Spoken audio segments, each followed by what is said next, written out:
The journal is falling apart. Leather cover cracked and peeling. Pages yellow and brittle, held together by a rubber band that looks like it might snap at any moment.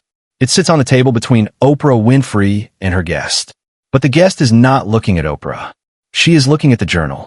Her hands hover over it like it might burn her if she touches it. "I found this 3 weeks ago," the woman says.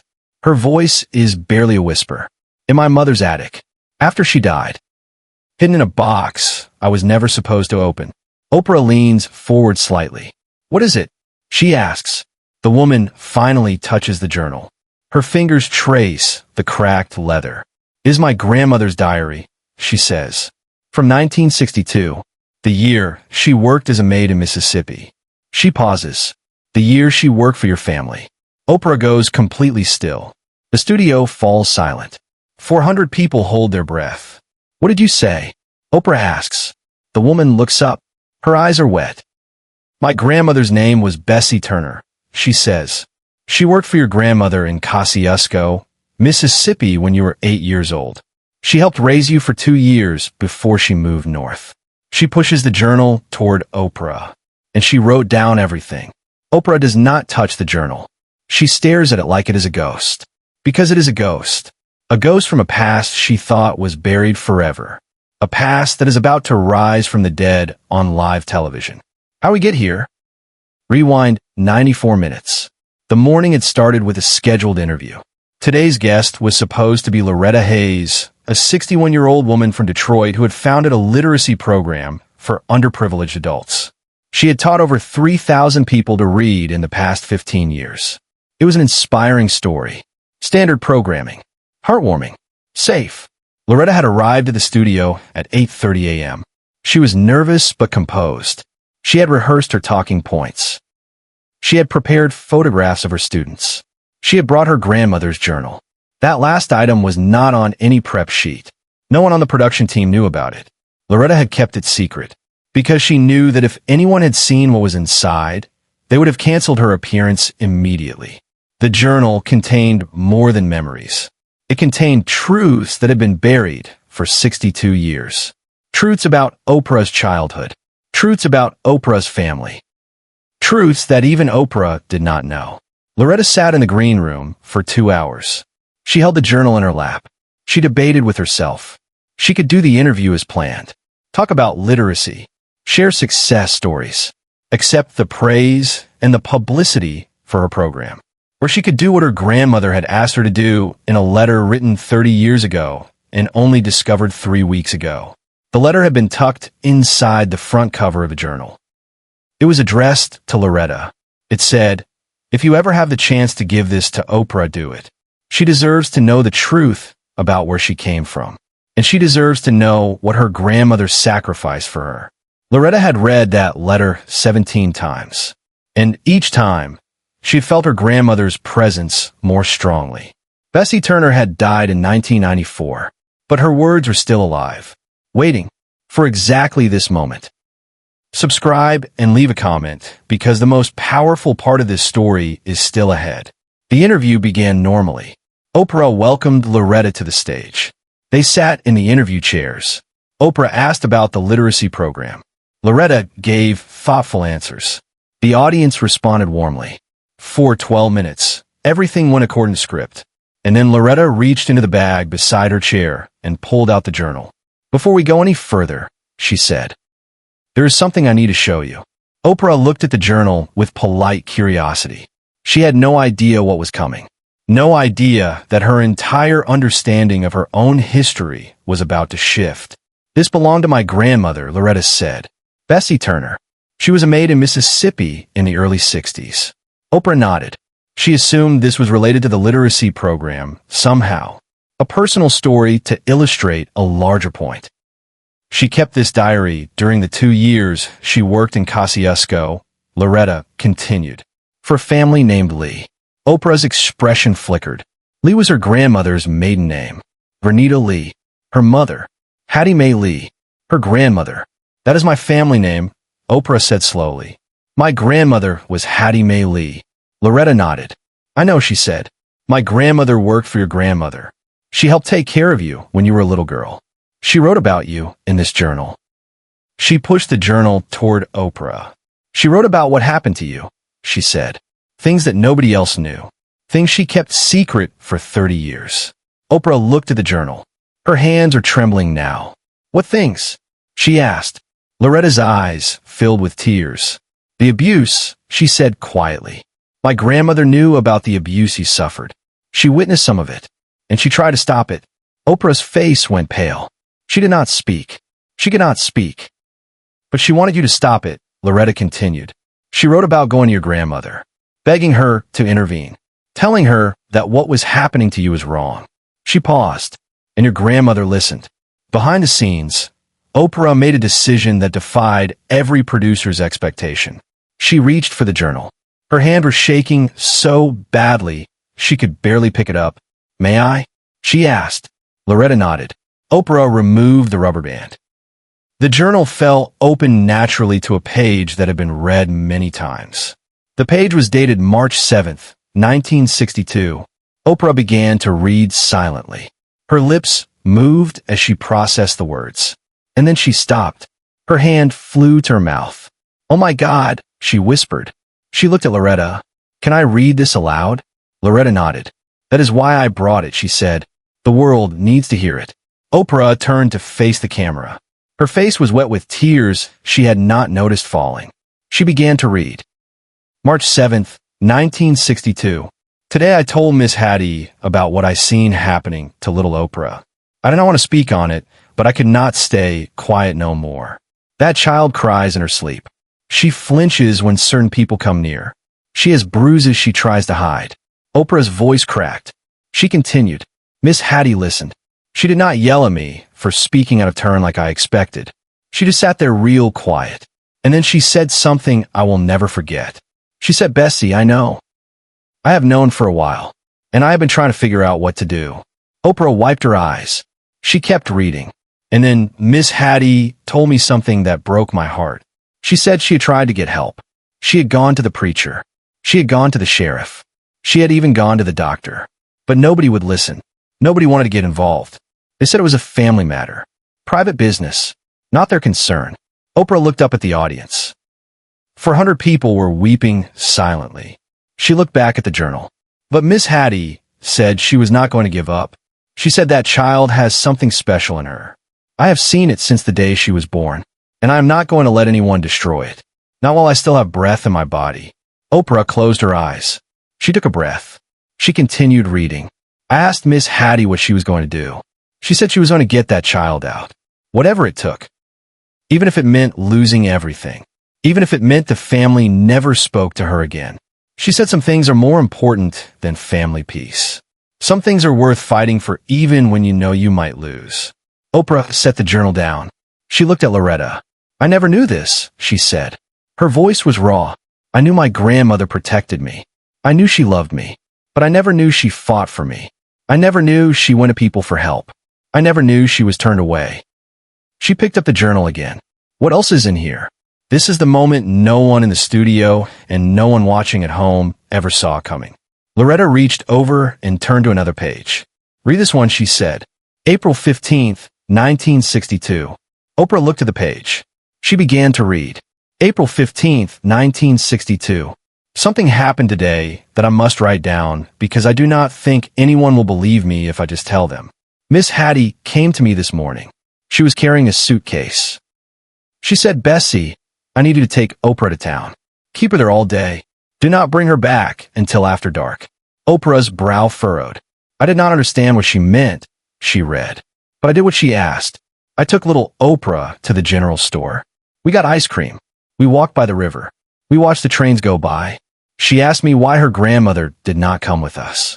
I told her Miss Hattie had important business to attend to. Oprah turned the page.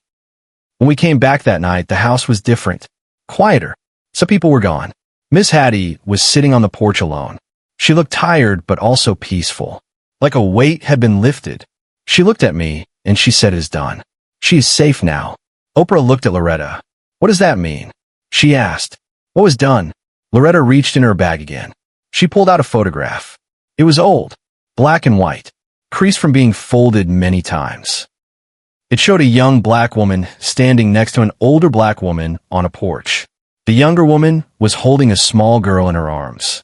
"This is my grandmother," Loretta said, pointing to the younger woman. "And this is your grandmother. And this is you." Oprah stared at the photograph. She had never seen it before. "My grandmother told me what happened that day," Loretta said, "right before she died. She said Miss Hattie confronted the people who were hurting you. She told them that if they ever touched you again, she would make sure the whole world knew what they had done. She said she had written everything down. Names, dates, details. And she had given copies to 3 different people who would release it if anything happened to her or to you." She looked at Oprah. "Your grandmother did not have money," she said. "She did not have power. She did not have connections. But she had courage, and she used it to protect you." Oprah was weeping openly now. "Why did I not know this?" she asked. "Why did no one ever tell me?" "Because she made everyone promise to keep it secret," Loretta said. "She did not want you to carry that burden. She did not want you to know how close you came to being destroyed. She wanted you to grow up believing you were worth protecting, not that you needed protection." She paused. "She wanted you to be free." Share and subscribe. Make sure this story is never forgotten. Oprah sat with the journal in her lap. She turned page after page, entry after entry about her childhood, about the abuse she suffered, about the people who ignored it, about the grandmother who fought for her, about the maid who witnessed it all. "This is why," Oprah finally said. "What do you mean?" Loretta asked. "This is why I survived," Oprah said. "All these years I have wondered, why me? Why did I make it when so many others did not? Why did the abuse not destroy me completely?" She held up the journal. "Because I had someone fighting for me," she said. "Even when I did not know it. Even when I thought I was alone. There was someone in my corner. Someone willing to lose everything to save me." She looked at Loretta. "Your grandmother saw it too," she said. "She could have looked away. She could have minded her own business. She could have protected her job and stayed silent. But she chose to speak. She chose to tell my grandmother what she saw. And that act of courage might have saved my life." Loretta was crying now. "She always talked about you," she said. "Every time you were on television. Every time your name came up. She would say that is my little Oprah. I helped raise that girl.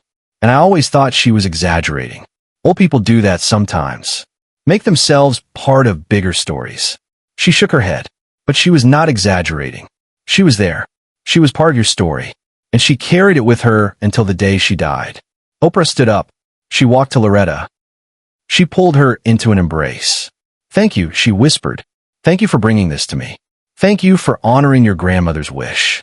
Thank you for giving me back a piece of my history I never knew I lost." They held each other for a long moment. 400 people rose to their feet, not in applause, in witness, in recognition of a moment too sacred for clapping, in honor of 2 women who had never met, but whose grandmothers had loved the same child. When they finally separated, Oprah returned to her chair. She held the journal against her chest. "I want to read one more entry," she said, "if you will allow me." Loretta nodded. Oprah turned to the last page with writing. It was dated June 3rd, 1962, the day before Bessie Turner left Mississippi forever. "Tomorrow I leave this place," Oprah read. "I'm going north with my husband to find a better life. I will miss many things, but I will miss little Oprah most of all. That child has a light in her that cannot be dimmed. I have seen her suffer things no child should suffer, and I have seen her get up every time. Keep smiling. Keep learning. Keep believing that something better is waiting for her." Oprah's voice was barely audible now. She continued, "I do not know what will become of her. I pray she gets out of this place. I pray she finds people who see her light and help it grow. I pray she becomes everything she is meant to be. And if she does, I hope she knows that there were people who loved her, people who fought for her, people who believed in her even when believing seemed foolish." She turned the page. One final entry, written in different ink, dated 30 years later. "I'm an old woman now," Oprah read. "And Oprah is famous. I watch her every day on the television. And every day I cry. Because the little girl I loved became everything I prayed she would be. She found her light. She shared it with the world. And I am so proud to have known her. So proud to have been a small part of her story. so proud to have witnessed the beginning of something beautiful. Oprah closed the journal. She held it against her heart. She looked at the camera. To everyone watching, she said, "I want you to know something. I did not do this alone. None of us do. Behind every person who survives their childhood, there are people who fought for them, people who spoke up, people who refused to look away." She held up the journal. My grandmother, Bessie Turner. Two women I thought I knew, but did not really know at all. They are the reason I am here. They are the reason I had a chance. They are the heroes of my story. She looked at Loretta. And now, because of your grandmother's journal, I finally know the truth. I finally know the full story. And I am so grateful. The episode ended differently than any before it. Oprah did not wrap up with a neat conclusion. She did not pivot to promotion. She simply sat there with the journal in her hands. And she asked the audience a question. Who fought for you? She asked. Who believed in you when you could not believe in yourself? Who spoke up when staying silent would have been easier? She paused. If you know who that person is, tell them. Today. Do not wait. Because they might not know how much they mattered. They might have spent their whole life wondering if they made a difference. She looked at the journal. Bessie Turner never knew, she said. She died not knowing that her words would reach me, that her witness would be recorded, that her courage would finally be acknowledged. She looked at Loretta.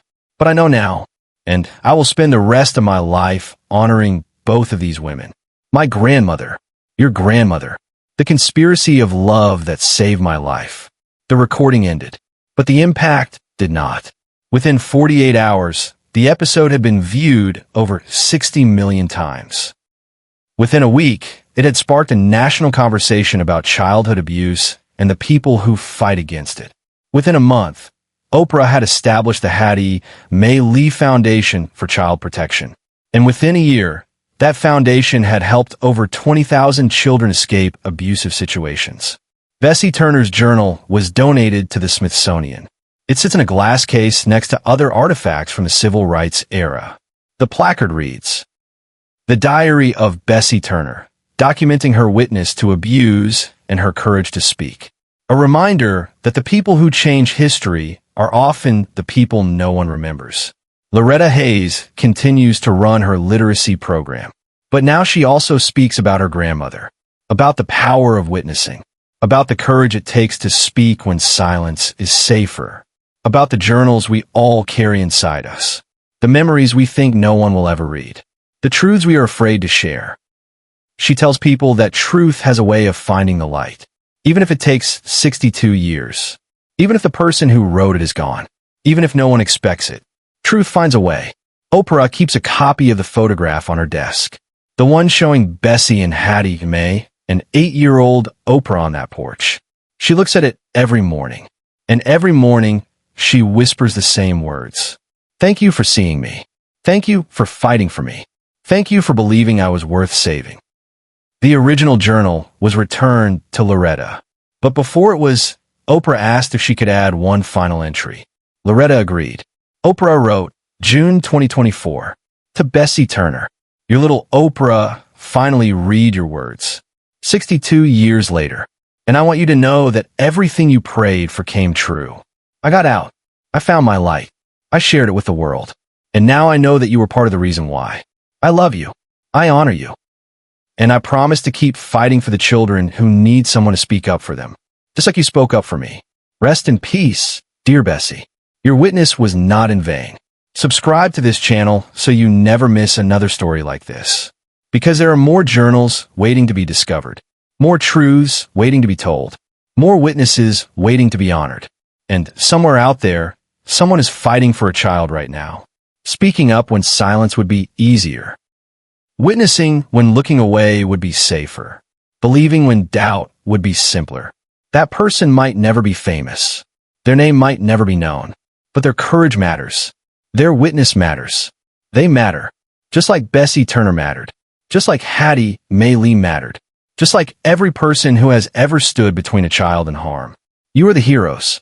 And this story is for you.